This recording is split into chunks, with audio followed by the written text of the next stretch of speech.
Yo creo en milagros porque yo creo en Dios. Es la frase que más caracterizaba las presentaciones de Kathryn Kuhlman.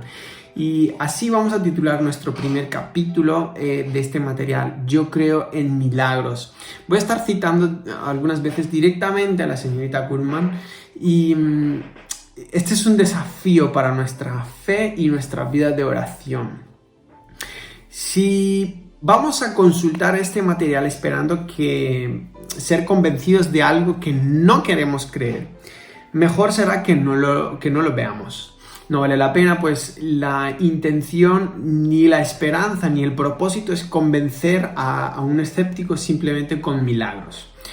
Si intentamos entrar en este material con un espíritu crítico, irreverente, incrédulo,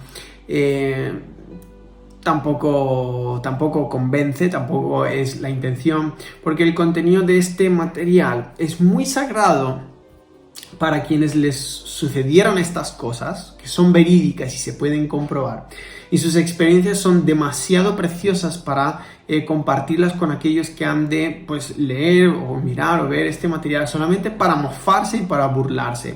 Esas experiencias están guardadas en el corazón de los protagonistas y tales hechos con admiración, con acción de gracias y profunda gratitud. Esas experiencias siguen siendo tan reales y maravillosas a estas personas como el momento en el que les sucedieron. Dios cura mediante la ciencia médica. Si pensamos que ella se oponía a la profesión médica, a los doctores, al uso de las medicinas, solamente porque ella crea en el poder de la oración y en el poder de Dios para sanar, esto es un error. Si ella hubiera escogido una profesión, probablemente su preferencia hubiera sido la de ser médica, la medicina o las leyes. Pero no tuvo alternativa, ella fue llamada para predicar el Evangelio. El siguiente artículo fue publicado por el Dr. Elmer Hess, presidente de la Asociación Médica Americana. Y esto es lo que dice él.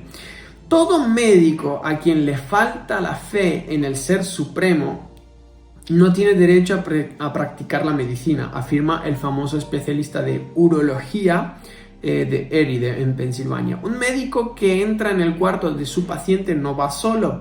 Él puede estirar al enfermo con los instrumentos materiales. Él puede asistir al enfermo con los instrumentos materiales de la medicina científica, pero su fe en un poder más alto cumple el resto. Mostradme un médico que niegue la existencia de Dios y os diré que no tiene derecho de practicar el arte sanador. El Dr. Hess hizo estas declaraciones en una publicación dispuesta para la inauguración de la número 48 reunión anual de Asociación Médica del Sur. La Asociación Médica, con un total de 10.000 médicos asociados, ocupa el segundo lugar después de la Asociación Médica.A como la más grande organización general médica de los Estados Unidos. Nuestras escuelas médicas, continúa, están haciendo una obra magnífica enseñando los fundamentos de la medicina científica. Sin embargo, me temo que se pone tanta atención en las ciencias básicas que la enseñanza de los valores espirituales ha quedado casi totalmente olvidada. Que toda sanidad es divina es lo que el Dr. Hess enfatiza fuertemente. Un médico puede diagnosticar, puede dar medicamentos, puede atender a su paciente con la mejor ciencia médica, con lo mejor que se le ha dado a él y al mundo, pero en última instancia el poder de Dios latente en la naturaleza es lo que sana al enfermo. Un médico tiene el poder y la habilidad de encajar un hueso roto, pero tiene que esperar que el poder de Dios haga el resto. Un cirujano puede ejecutar con la habilidad la más difícil de las operaciones, pero puede ser un maestro del bisturí, puede ser muy preciso, usando las mayores habilidades de su entrenamiento, pero tiene que esperar que un poder superior haga el trabajo, que haga la curación, que haga la sanidad, porque a ninguna persona humana le ha sido dado el poder para sanar.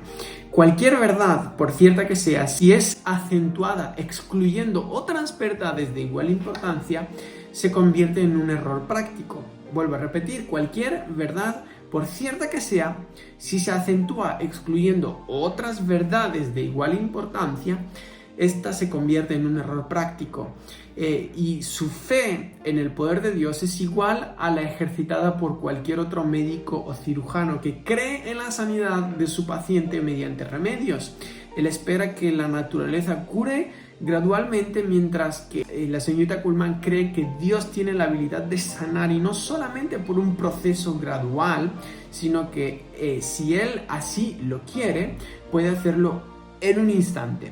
Entre las características podemos descubrir que Él es omnipotente, omnipresente, omnisciente, pero eso no está limitando por el tiempo, ni las ideologías, ni la geografía, ni la teología u otras ideas que pueden ser preconcebidas por las personas. Y afirma, si usted cree que yo pienso que es un pecado ir al médico, tomar medicina o practicar una operación cuando se necesite, me juzga injustamente. Y ella afirma esto porque muchos que se movieron en el movimiento de la fe, en la palabra de fe, en el movimiento de la sanidad, a veces afirmaban estas cosas. Dice, para aclarar, yo creo que Dios tiene poder para sanar instantáneamente, sin haber un uso de los instrumentos de la medicina científica, pero también creo que Dios nos dio el cerebro para que lo usemos. Él concedió a los hombres el don de la inteligencia y espera que hagamos un buen uso de él. Si usted está enfermo y todavía no ha recibido el don de creer en los milagros, entonces busque la mejor asistencia médica posible, aconseja ella, y ore que Dios obre a través del instrumento humano. Ore que le dé a su médico dirección divina al tratarle, y luego esperen ambos que Dios haga la sanidad, pero por los medios naturales, ¿no? Pero el poder sanador de Dios es un hecho irrefutable, con o sin la asistencia facultativa, nada personal. Si usted cree que yo como persona humana, dice ella, tengo algún poder sanador, está en un error.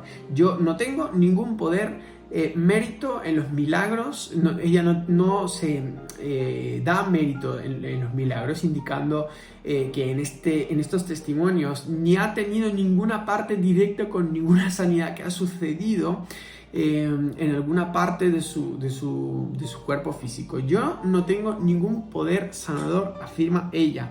La única cosa que yo puedo hacer para usted es indicarle el camino.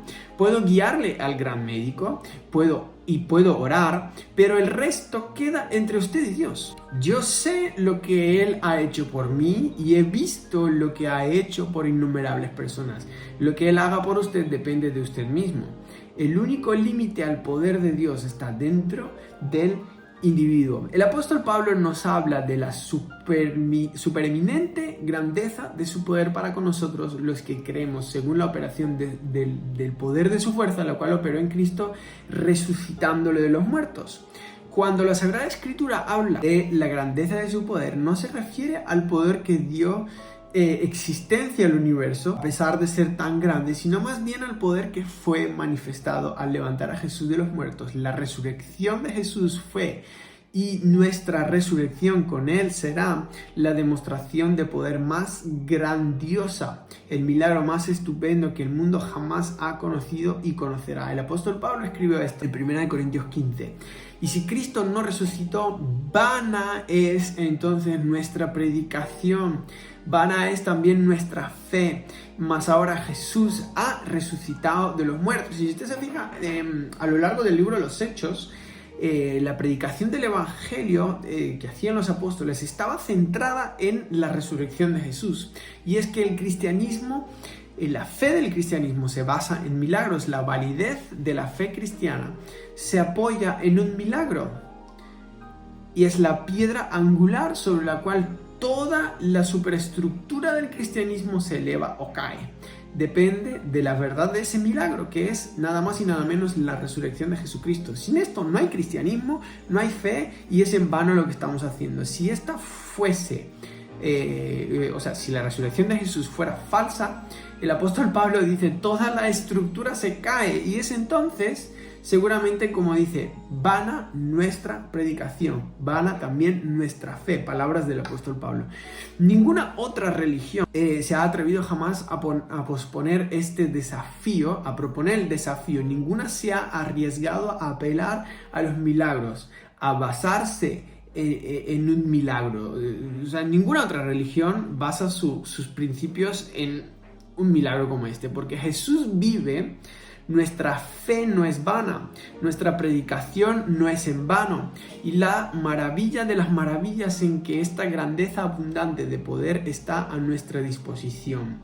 No hay ningún poder en nosotros, todo poder le pertenece a Él. El milagro de la resurrección de Jesús, el Hijo de Dios, es una realidad y es la base de nuestra fe. Dios ha prometido también en el futuro el milagro de la resurrección de nuestros cuerpos mortales. Por lo tanto, es bien lógico creerle a Él y en lo que se refiere a los milagros de menor importancia relacionados pues, con la sanidad actual de nuestros cuerpos.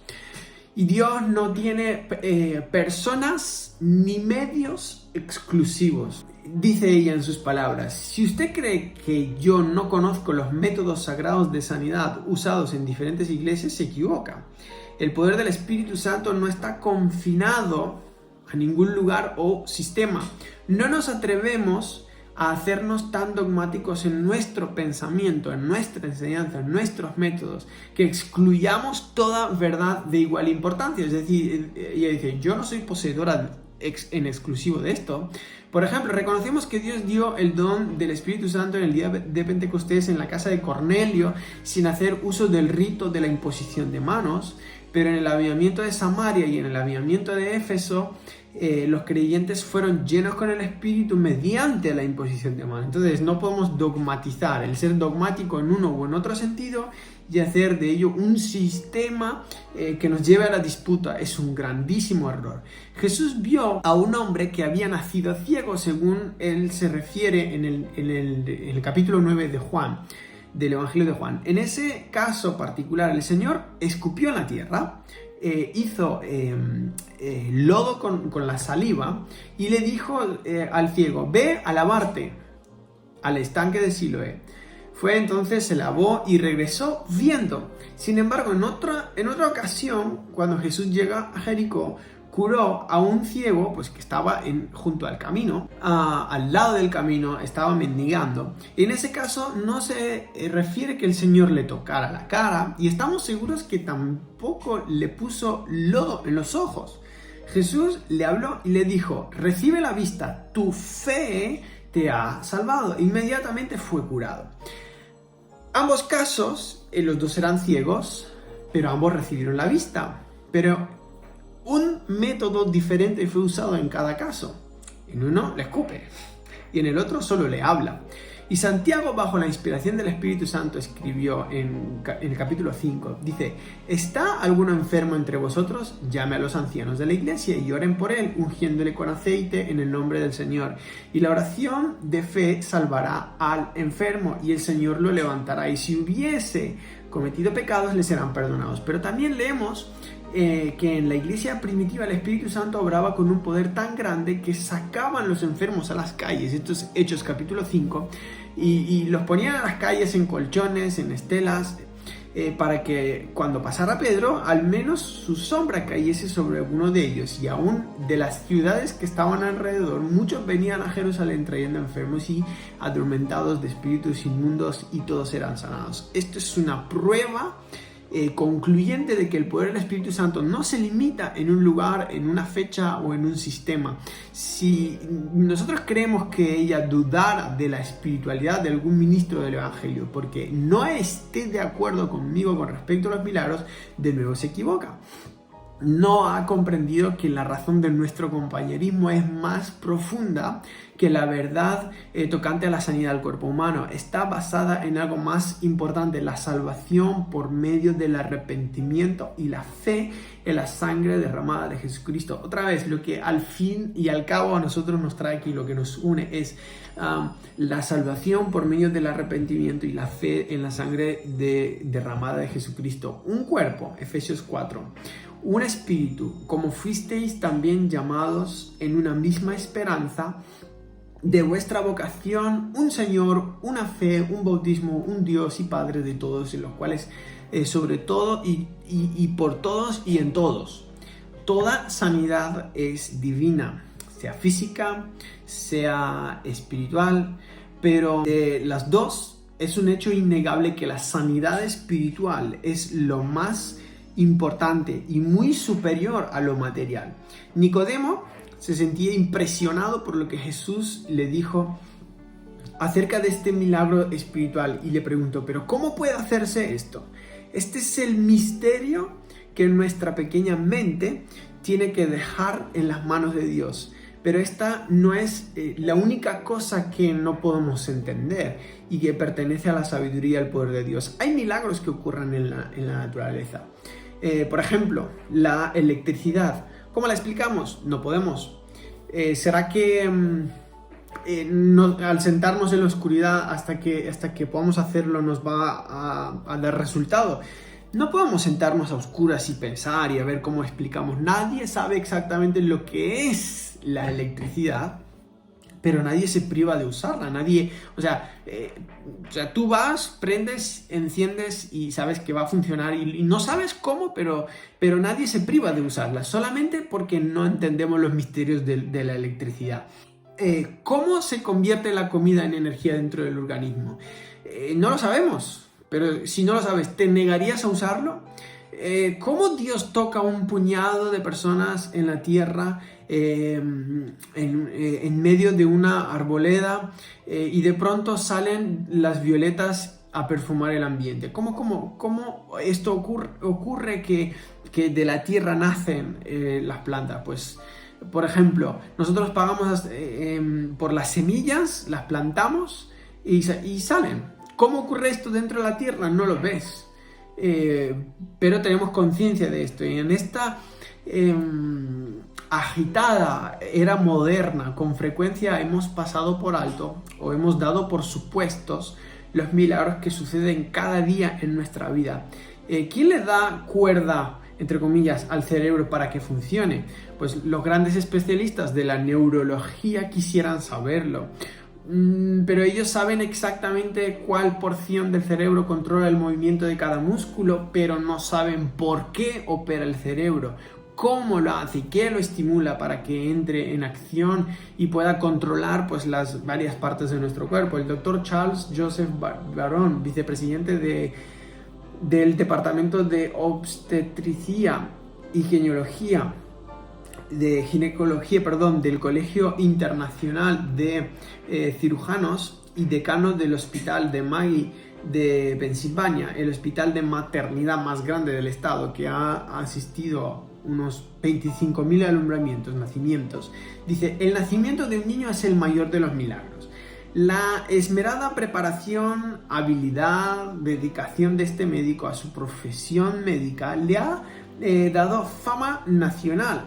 Con todo, él es el primero en admitir que el nacimiento humano está más allá de la comprensión de las personas, que es uno de los misterios más sagrados que excitan la curiosidad y admiración de las personas, pero que sigue siendo un secreto impenetrable. Los estudiosos, dice este hombre, los estudiosos embriológicos de la célula humana, dice el doctor Barón, muestran por anticipado las características del futuro ser mediante los cromosomas y los genes que determinarían los ojos, el corazón, las piernas, la nariz, los labios.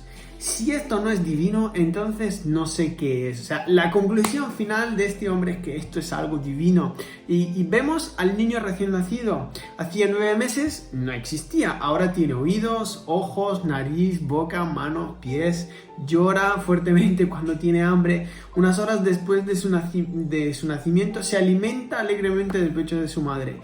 ¿Le dio la ciencia una hoja mimeografiada de instrucciones indicándole pues dónde estaba su alimento y exactamente cómo se lo podía procurar? ¿Quién le enseñó cómo tenía que mover los labios, la lengua para obtenerlo del seno de la madre? ¿Se le dijo cómo cerrar los ojos y dormir una vez comido y satisfecho? Se le dijo cuando aún era incapaz de darse la vuelta, cómo patalear y batir los brazos para crecer fuerte. Ningún libro de instrucciones se ha dado jamás a un niño al momento de nacer. Con todo, cada niño sabe exactamente qué hacer para satisfacer sus necesidades y sus deseos. Y el milagro primordial del nuevo nacimiento. Dios nunca le ha explicado al hombre el misterio del nacimiento físico, entonces, ¿por qué tenemos que negarnos a aceptar el nacimiento espiritual? Ambos vienen de Dios, tanto el nacimiento natural como el nacimiento espiritual. Por ejemplo, Juan 3. Lo que es nacido de la carne, carne es. Lo que es nacido del espíritu, espíritu es. No te maravilles de que te dije, os es necesario nacer de nuevo. El nacimiento espiritual le da al hombre una nueva naturaleza y nuevos deseos. Las cosas que en un tiempo amaba, ahora las repudia, y las cosas que antes odiaba las ama ahora, porque es una nueva criatura en Jesús. ¿Cómo puede hacerse esto? Cuando usted tenga la solución a los simples misterios que hemos discutido y mucho más quizás, Dios le dé la solución a este último. Hasta entonces siga plantando semillas en su jardín, siga usando la electricidad en su casa y no se olvide de que los niños continúan naciendo a cada hora. Con todo nuestro corazón, con todo nuestro ser, oramos para que podamos probar el gran milagro del nuevo nacimiento. Y estas son palabras de ella. Ella oraba con todo su corazón, con todo su ser, para que las personas llegaran a este momento de sus vidas. La Biblia misma es un milagro grandioso y el Hijo de Dios es más maravilloso que todos los milagros que confirman sus atributos. Los relatos que siguen en los próximos videos son hechos reales, son experiencias auténticas de personas que han creído que Dios es poderoso para obrar un milagro. Y Dios ha honrado esta fe en la autoridad de su palabra. Y esto nos ayudará a comprender por qué creemos y por qué ella creía en milagros. Si usted persevera en cada una de estas series, nuestra oración es la de Pablo, que cuando él rogaba que el Dios de nuestro Señor Jesucristo nos dé espíritu de sabiduría y revelación en el conocimiento de Él, alumbrando los ojos de nuestro entendimiento. Y a partir de aquí continúan la serie en la cual vamos a estar contando los relatos y las historias impresionantes de milagros que tuvieron lugar a través de la vida y la obra del ministerio de Kathryn Kuhlman. Y oramos para que este tiempo sea de bendición para nosotros, que nuestra fe y nuestra oración sean desafiadas y pasen a otro nivel. Así que te espero en nuestro próximo video sobre Yo creo en milagros de Kathryn Kuhlman. No te lo puedes perder. Y sobre todo algo súper importante, que puedas ayudarnos a compartirlo a través de las redes sociales para poder alcanzar el mayor número de personas y que sean bendecidos a través de testimonios, a través de vivencias, experiencias que van a marcar nuestra fe, van a marcar nuestra vida de oración, y muchas personas también tendrán el milagro del nuevo nacimiento. Y si tú estás viendo esto y te ha llamado la atención y nunca has dado lugar a Jesús en tu corazón, yo te animo a que puedas meditar en cada una de las cosas que hemos hablado, de cómo utilizamos la naturaleza sin saber explicarla al 100%, el cómo funcionan las cosas. Pero si tú quieres darle lugar a Dios en tu vida, lo primero, lo más importante es que no es que empieces explicando la realidad de las cosas y cómo sucede esto y cómo funciona la fe, cómo funciona el otro, sino que simplemente podamos dar un paso de fe en el cual le digamos: Dios, quisiera conocerte, quiero entregarte mi corazón. ¿Por qué no haces esta oración conmigo? Le dices: Señor Jesús, en este día me han hablado de ti, me han hablado de cómo, de que tú has resucitado, de que has muerto por mí y has resucitado. Yo quisiera conocerte, quiero entregarte mi corazón y quiero que te muestres a mi vida, que te muestres como eres y que me ayudes a abandonar mi vida de pecado, mi vida de muerte, mi vida de destrucción, y que puedas transformarme. Yo oro para que esta serie desafíe tu fe y que puedas pasar a un nuevo nivel en tu vida. Te espero con el próximo vídeo, en el cual vamos a relatar la historia de Carey Reams, un inválido de la guerra de Filipinas.